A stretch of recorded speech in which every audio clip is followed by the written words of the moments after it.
உன்னோட இன்கம் 30 லட்ச ரூபா இருந்தால் தான் உன்னால் சேர்க்கவே முடியும்.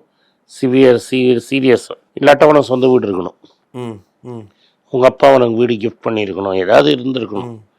அப்படி இல்லைன்னா இது 30 லட்ச ரூபா இருந்தால் தான் முடியும். நான் பார்க்குறவங்க நிறைய பேர் இந்த வீட்டு வாடகையில் கட் பண்ணிவிடுவாங்க.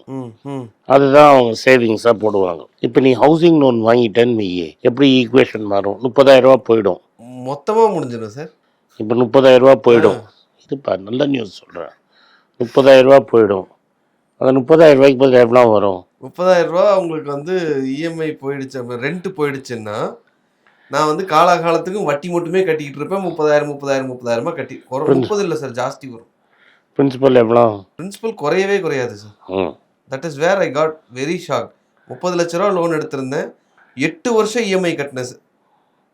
இல்லை 8 லட்ச ரூபா இஎம்ஐ கட்டினேன், வச்சு 3 இயர்ஸ் இஎம்ஐ கட்டியிருக்கேன். கட்டி முடிச்சுட்டு எடுத்து பார்க்கும்போது பிரின்சிபலில் 60,000 ரூபா குறைஞ்சிருந்தது. தெரியுதா?